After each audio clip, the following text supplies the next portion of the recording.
The past 2 years, owing to several challenges, this administration has seen several protests, from labor union demonstrations to multiple hunger protests, as well as numerous insecurity protests. Beyond the physical protests, we've also seen social media protests, especially when government critics or journalists were arrested. It's no doubt that this administration has had it tough with Nigerians. Well, in assessing President Tinubu's scorecard, we will now look closely on matters of governance, issues of human rights, and how the judiciary, the police as well, are perceived under the administration. Joining us for this discussion, we do have a human rights lawyer who will be joining us very, very soon. But for now, the director of Enough is Enough Nigeria, Opeyemi, Adamolekun, is here with us. Good morning. Thanks for making it here regardless of the heavy downpour. Morning. Thanks for having me. All right. So 2 years, and we could say it's the first half. 2 more years to go, the second half. How would you rate the governance, especially when it relates to the people and when it relates to people expressing how they feel about the way things are going? Number one, I will actually not say we're halfway through. I think we're almost at the end. Simple reason, it's campaign season. I mean, if you in Lagos on 3rd Mainland Bridge, we already have banners. In Abuja, even in Abuja as well. Abuja is even not just banners; they're full-on billboards. There's I think a free transportation thing. I'm not sure if it started, but you see them branding buses for free transportation. So if a government is already in campaign mode 2 years in advance, number one. Number two, if opposition, quote and unquote, as weak as they are even, I don't even know the English word, but they're even demonstrating how non-opposition they are by collapsing into the APC, either defecting or staying in APC or in PDP, but pledging full support for the APC. It shows you clearly they were in campaign season. I'm not quite sure this is 2 year half mark, but anyway, in terms of the calendar, we'll call it 2 years. But I think the main issues for the areas you've highlighted is that this is a government that doesn't do well with dissent. It doesn't do well with citizens expressing how upset they are. I think the most recent one I would say would be the NYSC student who just went online to say that things were expensive. And she got slammed from people digging up her videos that she's enjoying Lagos. The fact that I can go to dinner with my friends and enjoy myself does not negate the fact that egg is now more expensive. So why people thought that was a thing to slam her on, I don't know. Then she got a call from NYSC, literally threatening her. Call. Exactly. And Inibehe, who will be here later, and Showore went to represent her. Nobody was there. But I think, and that for me segues into not only does the administration but that wasn't state sanctioned. Sorry? It wasn't state sanctioned. But when did they, and I agree with you that it might not have been state sanctioned, but in silence, it became state sanctioned. And that's what I was about to say, that all the state needed to do was for the DG to say, no, this is not, to your point, this is not state sanctioned, or say, we recognize that things are expensive. That's all they needed to do, silence. And so that for me then leads to the general attitude of the administration, not just in not tolerating dissent, but also not engaging citizens as equal stakeholders in this community or in this nation. Everybody from President Tinubu to your local government councillor has a job because citizens voted for them. That's all. That's why your job is called a public servant. You serve the public. And I think if that is the posture that the government takes, it would engage citizens different. It would communicate differently. And I'm sure, I haven't watched the show this morning, but I'm sure you've talked about quite a number of things that have happened. There's the student loan, there's the increase of minimum wage, there's the tax reform bills. There are quite a number of things that you would say this administration has done without a shadow of a doubt. But you're doing it in a sense in one side. In another side, you're telling citizens they don't matter and you don't really care. And then not taking the time to stitch together these points to create a compelling narrative of how you are renewing our hope, since that's the slogan. So that'll be my kind of... I also want to reference the analogy that you used, or the situation of Rita, who... Rita, thank you. Yes, the NYC lady. Part of the argument against her, because it was a full-on conversation here, and part of the argument against her actions was because she said the president is a terrible president. So how do we then draw that fine line? Because they would argue, some people would argue that you're defaming these persons, you're defaming the president, or, you know, and I hear you when you say that the current administration doesn't seem to take dissent lightly. We look at some of the issues of press freedom. A number of journalists have complained about not being allowed to do their job or being invited for questioning when they share certain stories. So how, as citizens, can we guarantee that we find that fine line between defamation and actually holding the government to account? So, thank you. I'm not a lawyer, so I won't attempt to define what defamation is. But telling that the president is terrible, for me, is not defamation, and I will say it. He's been a terrible president as far as I am concerned, because my life has not improved. So if I use, based on the metrics of the cost of living, insecurity, what the brand Nigeria means abroad, as president of the Federal Republic of Nigeria, you have not improved my life. Now, saying that as a statement of fact, I don't see that as defamation. Now, if I say that the president has 4 wives and has 10 children outside of the known ones, you can sue me, I guess, for lying, or I guess lying would be defamation, because I'm making categorical statements that are not true. But saying that my life hasn't improved I mean, or things are more expensive. Let me not say that, because the president doesn't control if my life has improved or not, actually. So let me watch my words. But saying that things have become more expensive, saying that it's become a bit more challenging security-wise in the country, saying that I'm from Ondo State, saying traveling by road in Nigeria has become more treacherous in certain parts of the country, those are statements of fact. And I don't think you can call me for defaming you in that regard. Now, would you say... And sorry, just to Yes, add, and before that, and just to see then what happened. Now, they did that to Rita, and it sparked off a challenge. And everybody was then saying he's terrible. So please, how many people do you want to sue? Or put in jail? So how do citizens, which is the second part of my question, then ensure that they constantly hold the government to account? I mean, EIE says the office, and reminds us that the office of the citizen is the highest office of the land. So how do citizens now be in that position where they can demand for more without feeling like whatever form of dissent or seeming oppression holds them down? And I think, so segueing from the social media response to Rita, citizens, especially on social media, tend to feel a bit safer. Because shortly of banning Twitter, like they've tried to do in the past, there's a limit to how the government can cap voice on social media spaces. So that's an easy to go to place. But in other areas is organizing in communities. And it's not just about Mr. President, we say this as well. There's some things that are purely your local government responsibility. We see it in Lagos now, by the way. If you're in Lagos, local government chairmen are working because elections are coming. So if you have issues, go and meet them now.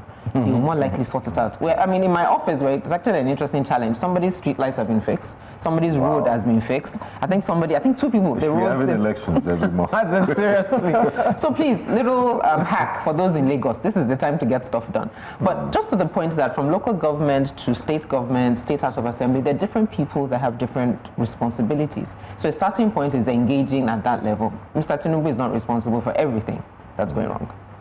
Now, would you say, looking at the president's antecedents and from his Nadeko days, he was also a vehement critic of the military government who went in exile, to what we're seeing today, and also the fact that we're 26 years into uninterrupted democratic experience? You think we would have weaned ourselves off the military rule, but the civic space is shrinking, and we've also seen laws like the Cybercrime Act. Cybercrime Act being used to quash dissent, to stifle people from speaking their minds. Is this common? Would you blame Mr. President? Because we know the president can't simply know every single case that is happening in the country, or it's the heads of these agencies that are in charge. For example, I find it very laughable that the EFCC is so concerned about Naira defamation. They're not the CBN, they're not the Nigerian Security and Payment Company. In the midst of all the corruption that we have, and it's not that they're just saying it; they're aggressively pursuing it and parading people. They're so proud of catching people for defaming All the right. naira. So when we come back from this break, we'll have you answer that question. Let's go on a very quick break right now. You're welcome back to Breakfast Central, our special 2-year anniversary of the Tinubu administration broadcast that we still have here in the studio, Opeyemi Adamolekun. We're joined by human rights lawyer, Inibehe Effiong. A warm welcome and thanks for joining us on this special broadcast. Good morning, good to be here. Happy 2 years anniversary. I've been greeting everybody happy 2 years. Before we went, I'm sure on the streets of Lagos, those guys will be saying, 2 years. yes. I don't know how they do it. It's another issue we need to talk Another about. one. Now, before we went to the break, I did highlight Mr. President's antecedents from Nadeco, and seeing him as a progressive Democrat, you would think there will be more freedom of speech and information around. But we've seen a reversal of that. It's almost reminiscent of when military rule. We had the Cybercrime Act. You have individuals picking up other individuals for what they said on social media and things like that. And I wonder, because there's a disconnect between who we think the president is and what is happening. Yeah. Is this a policy direction, or we just have heads of agencies and individuals that just doing this out of their own volition? And do you expect the president to step in at some point? Well, either he's giving it as a policy directive, or he's oblivious or choosing not to pay attention. Either way, he's responsible. So it's either by silence or by actively encouraging it. He's still the one behind the scenes. And you're right. I think it is interesting for his antecedents to be someone that doesn't like dissent. But I think it's also understandable maybe in two ways, I would say. Number one, he's clear that he didn't really have the support of Nigerians. And so if he really lets Nigerians fully express themselves in terms of how they feel about him unchecked, it might be problematic for him. And then secondly, it's also a reflection of the fact that Nigeria is very much centrally governed. So even though we say we're a federation of federating units, i.e. the states, we're still very much governed in a very unitary, quasi-military way. So everything is still very centrally directed. So the DSS chief is trying to please him. The IG of police is trying to please him. And so everything is tied around him. And you also see how the laws are used indiscriminately. So I'll use Natasha's case as an example. She has filed, I think, 3 petitions for her safety against Akpabio, Yahya Bello. None of them are being prosecuted.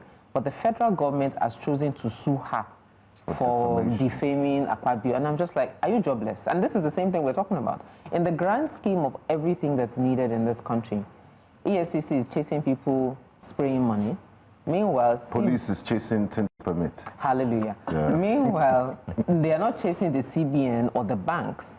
If I go to the bank to get mint notes is like walking through the eye of a needle. Yeah. But there is no party you are arriving in Lagos today. The mint notes will be there in any currency you're looking for. But we're not dealing with those structural issues. Exactly. And we're chasing people, as someone said, that it's a cultural norm in Nigeria to spray.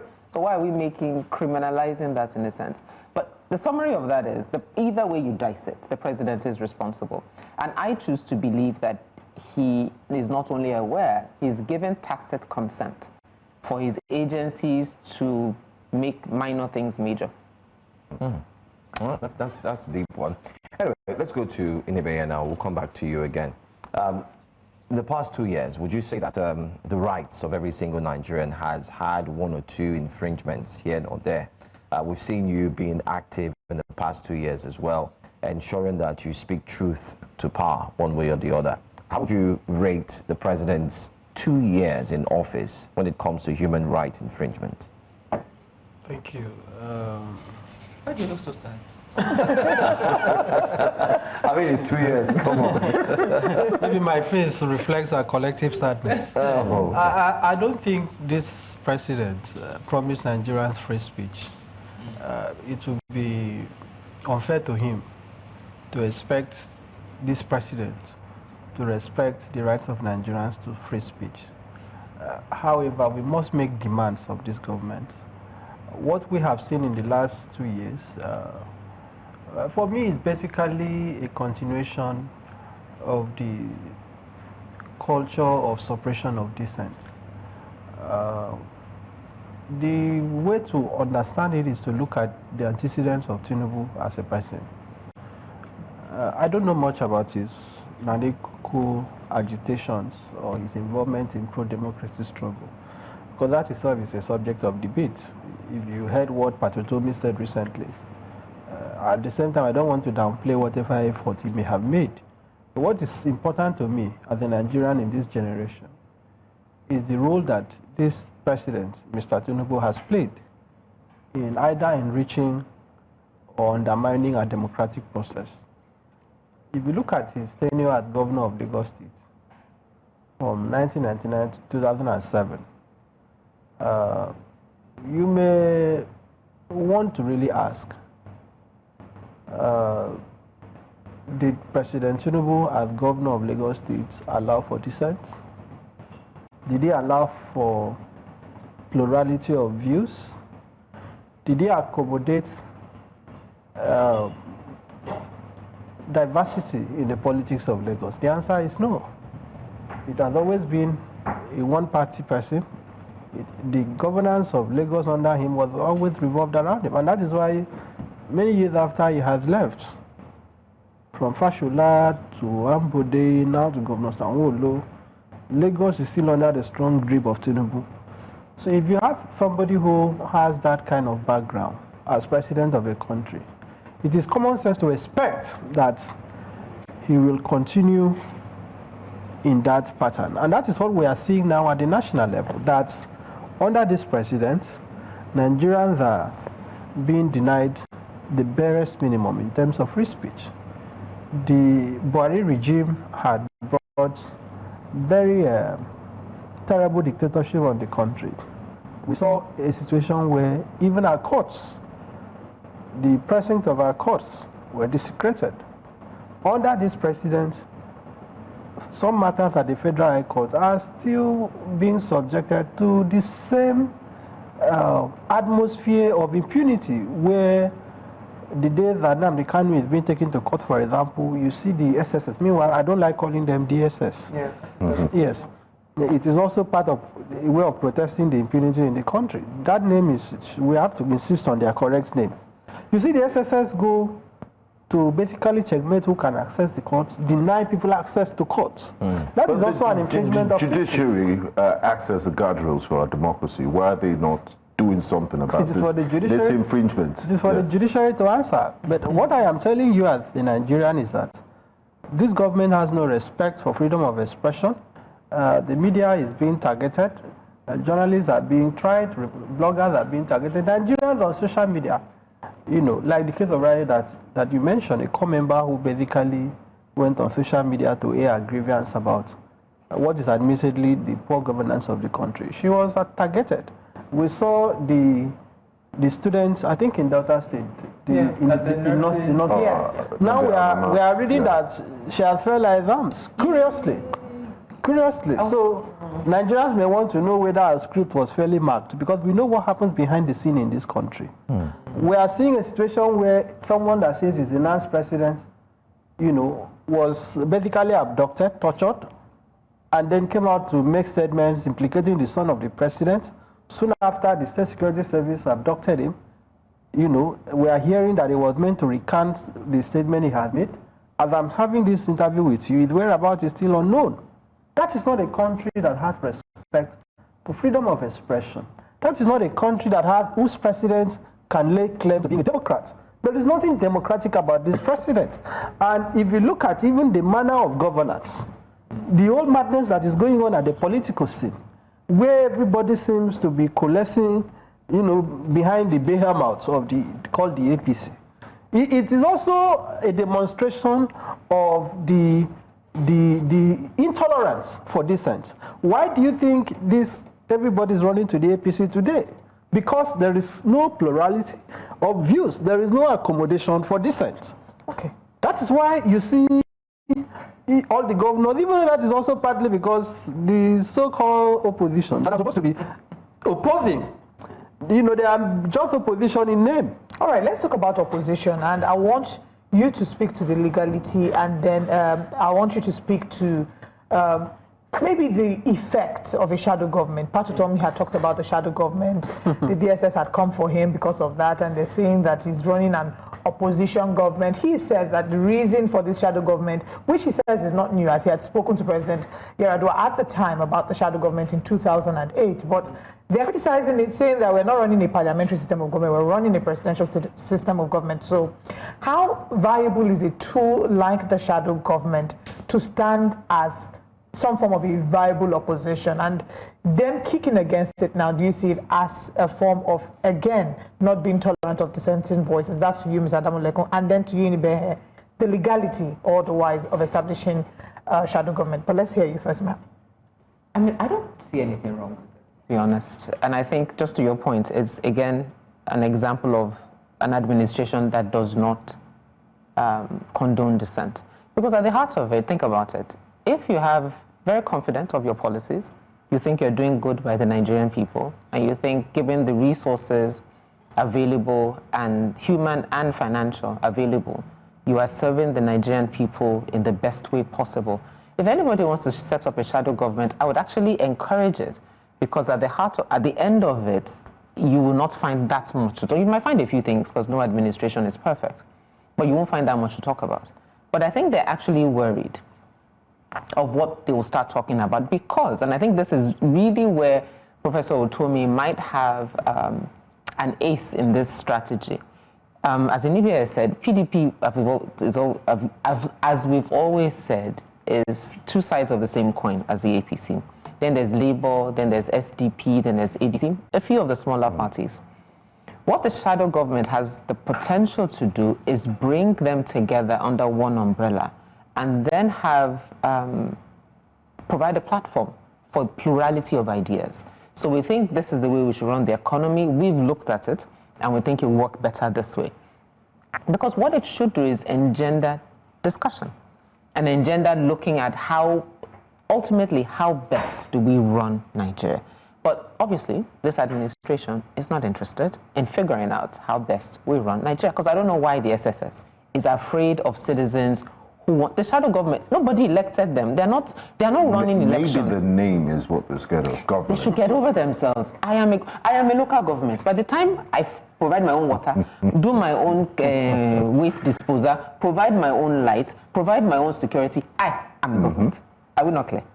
So if I can be a government, if people now want to get together and give themselves that name, the question is, what are you afraid of? Really, what SSS, I beg. Possibly they're kidnapping. And it could be hijacked. Maybe that's one of the things. That's always the same thing. When we want to organize protests, you come on air, we have intel that is going to be hijacked. Can you go after the hijackers? Since you have the intel, free hijackers, we'll go after them. But I think it's just this whole, it's like, as one says, the guilty are always afraid. Inibehe, let's talk about. I mean, I want him to speak to it as well, because I'd asked you to speak to the legal angle, the legality of it. No, what the exercise is doing is a manifestation of redundancy. Jobless. The problem is that, and that explains the killings in the country, that you have the State Security Service, an agency established under the National Security Agencies Act. It's supposed to be an intelligence gathering agency, by the way. The fact that we see the SSS every day, basically doing traffic work, carrying handbag for girlfriends of politicians, engaging in all sort of things. When you say something against the politician, they come after you. We are not supposed to be seeing them every day. Yeah. They're supposed to be invincible. They're not supposed to be so visible like the regular police. So what do they mean? Who is the Minister of Petroleum in the shadow government? Who is the Attorney General in the shadow government? Who is the Minister of Finance in the shadow government? You have to tell us, because when you're in a shadow government, properly so-called, like we have in the UK, for example, you have a shadow minister, all the portfolios that are well designated. So in this part, we told me shadow government, that the SSS, the very serious law enforcement agency that we have in Nigeria, has gone to court. It's a busybody lawsuit, by the way, that they have gone to court to challenge. They should come out and tell us who the ministers in the shadow government are. And by the way, shadow government is not a parallel government. Exactly. I don't know what they are talking about. Where is the secretariat of the shadow government? Have they held their first cabinet meeting? What is their budget? Do they have a National Assembly? a parliament, is there a Senate president in this shadow government? This is a product of unseriousness. How unserious we have become as a country. That you have the state security, people actually sat down at the SSS headquarters and then reached a division that we should go to court. They have because Patudomi says he wants to form a shadow government. I mean, and it's not the fact that the shadow government has done anything that you are now saying that this is bad. I mean, what is wrong? Just a thought. Well, they say that it's contrary to section 1, subsection 1, it is 2, not. and section 14, subsection 2A of the 1999. I'm familiar with those sections. What those sections says is that nobody shall take control of the government of Nigeria except in the manner established by the Constitution. Has the shadow government appointed an inspector general of police? Have they appointed service chiefs? Have they made appointments? Where is the shadow government that they are talking about? I'm saying that this is a product of unseriousness. People have made up their minds that they will never be serious in this country. Now let's talk about... Sorry, just to add to your point, and again to your point earlier about is the president aware or he's not aware.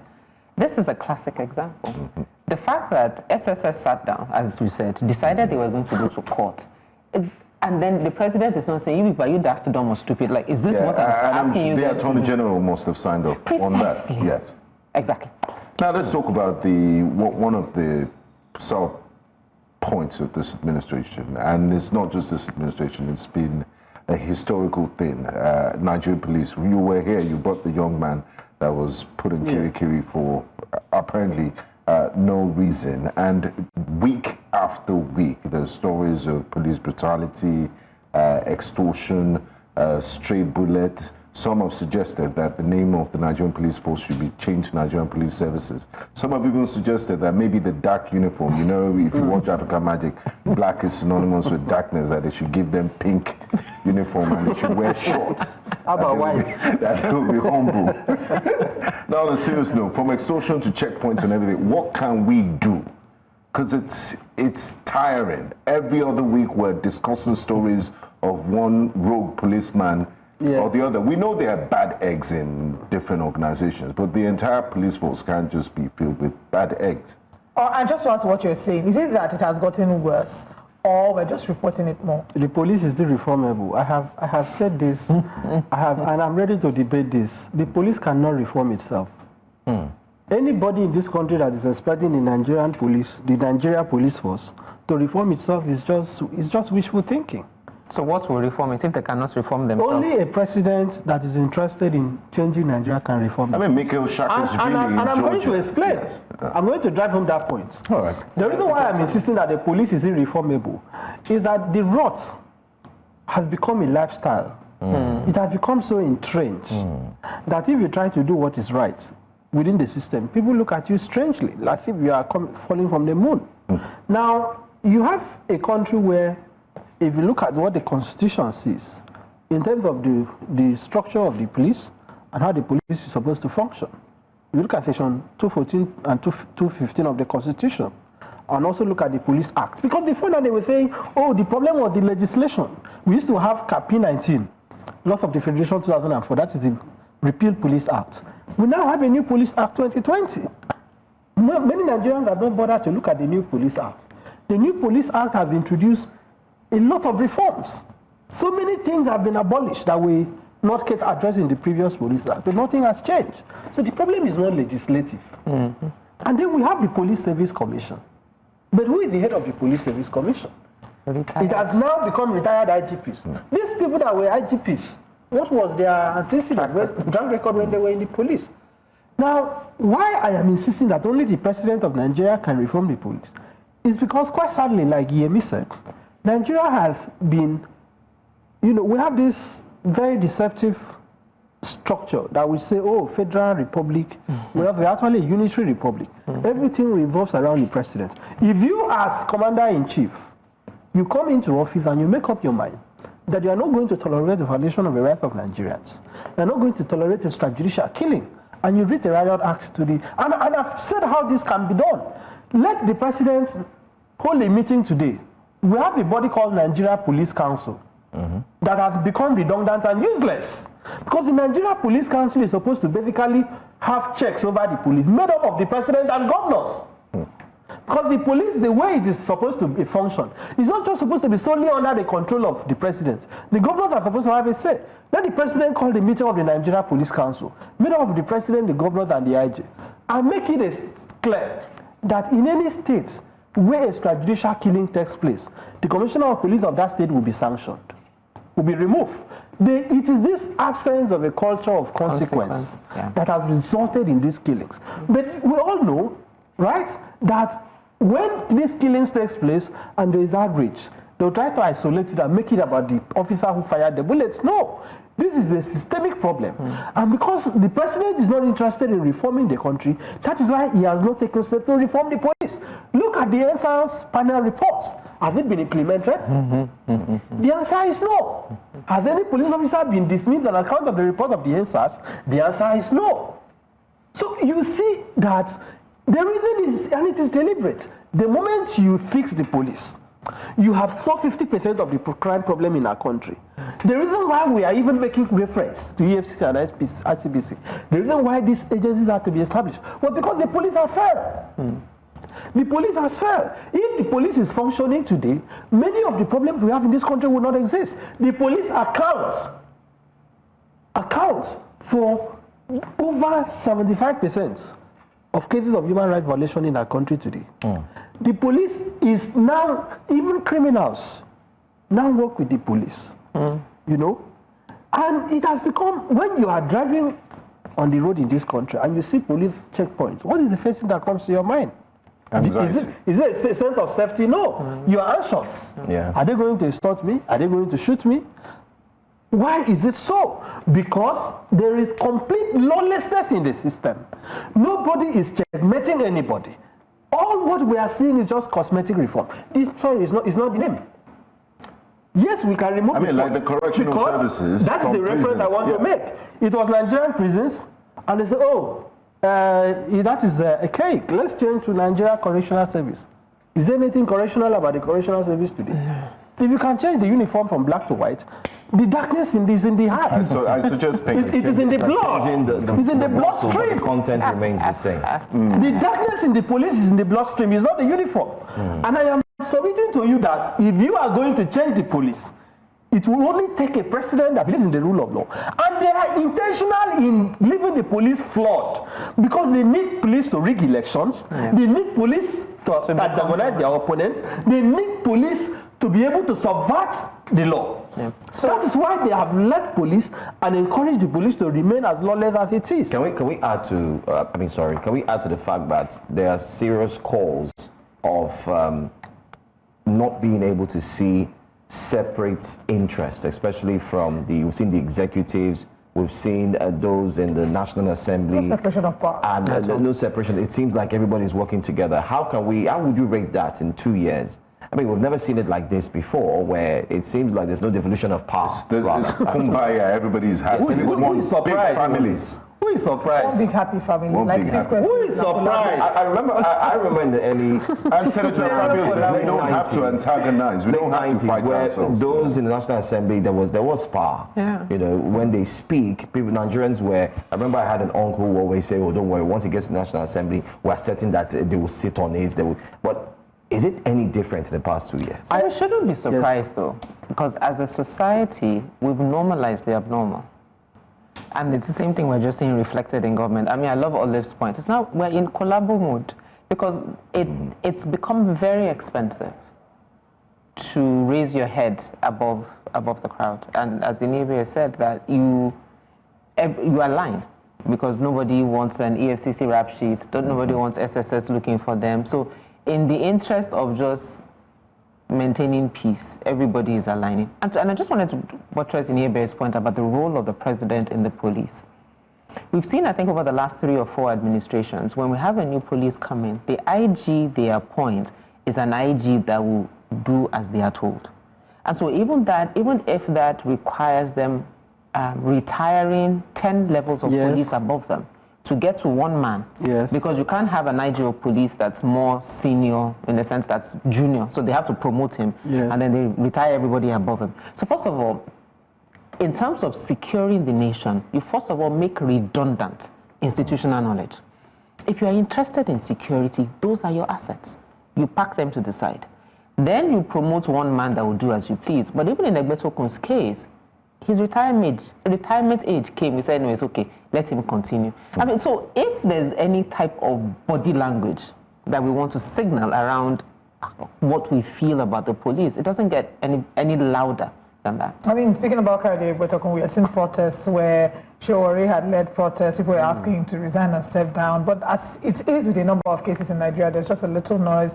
After a while, we move on to whatever the next trending story is. We are out of time. 30 seconds each. What can be done to renew your hope for, protecting the rights of Nigerian citizens, since we're talking about a renewed hope agenda? I don't like the word. It is duplicitous. It's English. It is duplicitous. When they say renew hope, it presupposes that there is hope. But the That hope is there. Buhari had given Nigerians hope. Tinubu came, and I started quarreling with that campaign mantra, that there is something fraudulent about it. You are saying hope you want to renew. What is the hope that you want to renew? We know how Buhari left this On country. what foundation? Yes, what are you renewing? But on a more serious note, speaking to the issue of what looks like amalgamation of undemocratic forces within the organs of government, nobody should be surprised. I don't know much about the Speaker of the House of Reps, but Akpabio, who was my governor for 8 years, Akpabio, under whose dictatorship as governor I had to leave. People think, oh, Buhari was a tyrant, oh, Tinubu is dictatorial. Have you met Gospel Akpabio? You cannot have a conversation and you disagree with him. No. So what is the whole Natasha thing? It's surprising to those who don't understand him. I know, I can write a book about this man. As far as the national, because he's the leader of the National Assembly, as far as the National Assembly under Akpabio is concerned, is to remain on your mandate National Assembly. And they will sing it to the last day. The only thing that Akpabio will not do for Tinubu is the one that will personally make him lose that position. I don't think that is going to happen. We are dealing with a country now where the most undemocratic forces have taken the reins of power. So I don't want to speak about hope. I can only speak about Nigerians organizing. We have to just stop complaining. Time is running out. Look at what is going on. Inflation has taken over the country. People are dying of hunger, and already they are talking about 2027. They've started a cycle of insane endorsements all over the place. They have gone into full campaign mode. It is insane what is going on. That there are urgent issues to be addressed, and we wake up every year to hear this group has endorsed Tinubu. It's concerned. So what is going on in our country? Nigerians must organize. Now they are forming a coalition of wicked people. Nigerians must form their own coalition of the people. We need a coalition of Nigerians, a coalition of the hungry. Because what is all these things they are talking about? It's a coalition that you have PDP governors all moving to the APC. That is an amalgamation. I mean, they are moving to the center so that they can be connected to the Look at even my own governor. And half of their citizens. Look at my own state governor, Umoino. He's going to defect. It hasn't moved. It's not, it would No, defect. he's moving. He's already told them you either move. It would effect in June. Yes. To see the extent of insanity in our country. The governor just a few days ago donated Land Cruiser Prado to all members of the National Assembly from my state. 6 House of Reps, 3 senators. These are people that are overpaid. Each of those vehicles, the latest one, costs close to 350 They already have million. vehicles. And they already have cars. Close to 350 million. And they already have official Are these vehicles. vehicles Nigeria made? How can it be Nigerian? Even if it was Nigerian made. So he has spent over 1.3 trillion to buy vehicles for members of the National Assembly who are not making laws for the state. He has also bought the same vehicle for the PDP chairman in Akwa Ibom, for the APC chairman in the state, and the one of IPAC, the chairman of IPAC in Akwa Ibom. Why will our politicians be so brazen in this manner? All because he's laying the groundwork to join the festival of destroying our country called... I mean, it is terrible what is going on. I mean, It is insane what is going on. It's not just because they're joining the ground, it's also because there's no cost. If your governor walks into a room today, people will get up and clap for him. They will honor him, quote and unquote, as the governor of the state. Look, we need to get to a point where in our different ways, we find a way to protest these things. And it doesn't have to be necessary to be on the street. If the governor enters the room and everybody in the room sits down, will they have SSS arrest all of us? will that time ever come? So, which leads me to the question that I asked. How do we as citizens what do we need to do differently to hold the government accountable? It seems like the protests haven't had as much effect as they would have, and they have been stifling the protest. So what can citizens do? So I think there's still hope. differently. So not their own version of Renewed hope, hope. but hope that citizens need to decide or choose to believe that they deserve better. Look, there are no, regardless of what it is, if you add SSS to police, to military, Nigeria does not have enough security forces to clamp down citizens who are tired. And I think until we are tired, because at the end of the day, they are doing their thing, and we can complain about them all they want. Yes. But we can see that they'll continue to do what they're doing because, again, there is no cost. We have to make this impunity expensive, very, very expensive. And it's not in big things. It's in the little actions that we take from the ones we know that are family members, because all of us have family members in government, to the ones that... Extended, you might have. Extended. Check your family tree. Check your family, you'll be surprised. To those that we are not even related to, but we have access to or we're engaged, there are actions that citizens must just decide in the ways that we engage speaking, in silent things as in not applauding, and also just talking and pushing back. Talking should not be just Inibehe and I. Religious institutions, community organizers, women's group, private sector, we have to decide we deserve better. Simple. Wow. Great conversations here. I wish we had more time, but of course, we'll still extend this conversation around the clock. I want to thank you so much, Inibehe, for Thank you very much. Thank you so much. Thank you very much. Thank you. Thank you. We'll go to a quick I break. hope you have time for Inibehe to tell us why it's not DSS, but SSS. Yes. No, we'll have to bring him Is back there on any the- we'll bring him back on the show, most importantly.